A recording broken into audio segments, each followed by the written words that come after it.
Salut, nous sommes encore sur notre chaîne de rencontres Calo TV pour méditer sur le thème le pardon des péchés. C'est un thème dont nous ne sommes pas épargnés, qui nous amène à réfléchir, à méditer, à nous poser des questions, à décider même sur notre relation personnelle avec Dieu. C'est quoi le pardon?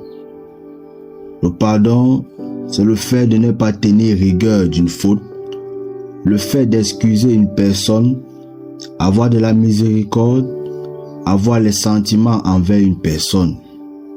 Autrement dit, c'est un acte d'amour qui se vit dans la grâce infinie de Dieu. En effet, Dieu a envoyé son propre Fils Jésus pour nous sauver et nous libérer du péché. Il montre ainsi, par sa grâce et son amour infini pour l'humanité, que tout pécheur est susceptible d'être pardonné. Un homme ne peut pas pardonner nos péchés. Nos parents ne peuvent pas pardonner nos péchés, ni ton pasteur pardonner ton péché. Il y a une seule personne qui pardonne les péchés, le Dieu créateur du ciel et de la terre, qui nous a créés à son image et selon sa ressemblance, à travers le sang précieux de Jésus-Christ qui a coulé sur le mont Calvaire. Nous sommes purifiés de toute iniquité et nous sommes réconciliés avec Dieu. Or, bien-aimés, recevoir aussi le pardon de ses péchés, c'est savoir pardonner aussi à ceux qui nous ont offensés. Au cas concret, nous n'aurons pas le pardon auprès de Dieu, comme nous citons le plus souvent, pardonne-nous nos offenses, comme nous pardonnons aussi à ceux qui nous ont offensés. Jésus et la femme adultère dans Jean 8, du 1er verset au 11e verset. Dans cet épisode de l'évangile selon Luc, des pharisiens et des scribes amènent une femme accusée d'adultère devant Jésus et demandent si celle-ci doit, selon la loi, être lapidée ou non. Jésus leur répond que celui d'entre vous qui est sans péché lui jette la première pierre. Ici, Jésus fait appel à la conscience de chacun. Il dénonce l'hypocrisie des accusateurs et les prétentions à exercer eux-mêmes la justice de Dieu. Pour Jésus, le péché n'est pas synonyme d'infraction à la loi ou de faute commise entre les hommes. C'est une rupture d'amour envers Dieu et envers les autres. Il appelle ainsi ces personnes à sortir de leur colère et à adopter un regard de miséricorde pour ceux qui ont pu faire du mal. Il montre qu'un avenir est encore possible à partir du moment où, conscient du tort commis et des erreurs passées, la puissance du lien est reconnue et retrouvée. Jésus attire notre attention dans Matthieu 6, de 14 à 15, que si vous pardonnez aux hommes les offenses, votre Père céleste vous pardonnera aussi.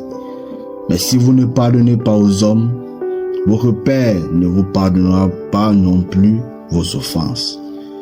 Donc pour nous, ayons les regards de miséricorde et pardonnons parce que notre pardon auprès de Dieu en dépend. Dans une autre branche, celui qui a péché contre Dieu doit se repentir de ses mauvaises actions, reconnaître qu'il a péché contre Dieu et décider de changer pour obtenir miséricorde. Comme il est écrit dans Proverbe 28, verset 13, celui qui cache ses transgressions ne prospère point, mais celui qui les avoue et les délaisse obtient miséricorde. Mais celui qui s'est égaré, amenant une mauvaise vie, doit revenir à son Créateur, reconnaître qu'il l'a mal fait et se convertir pour avoir le pardon de Dieu. La parabole du fils prodigue Dans Luc 15, du 11e verset au verset 32, Jésus raconte qu'un homme a 2 fils et que son cadet, ayant réclamé sa part d'héritage, s'éloigne et part découvrir le monde.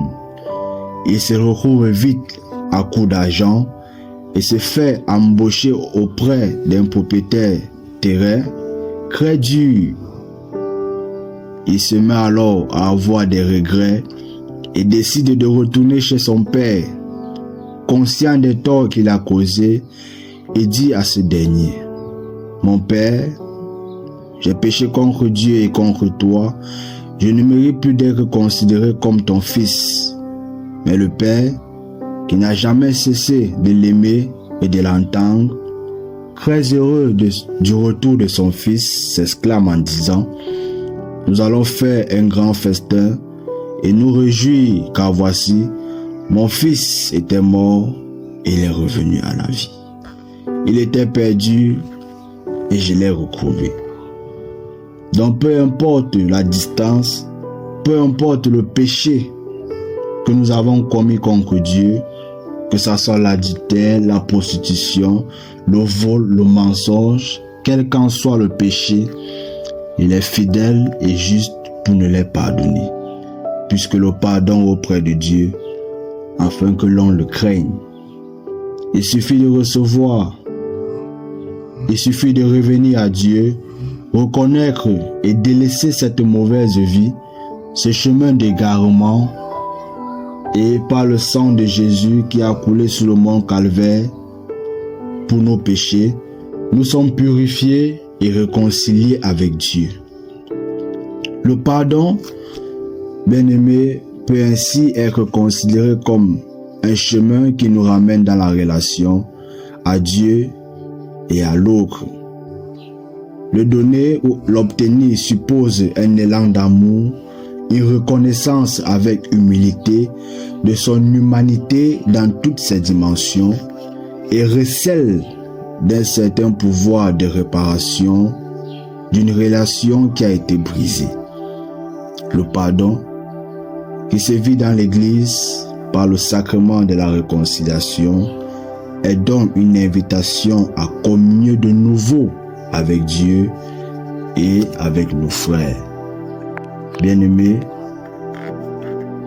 méditons profondément cette parole et voyons aussi, nous ne sommes pas éloignés de Dieu par nos péchés et arrangeons avec Dieu et nous serons réconciliés avec lui. Que par cette méditation, nous soyons bénis et que nous prenions conscience pour ne pas rompre notre relation personnelle avec Dieu par le nom puissant de Jésus-Christ. Amen.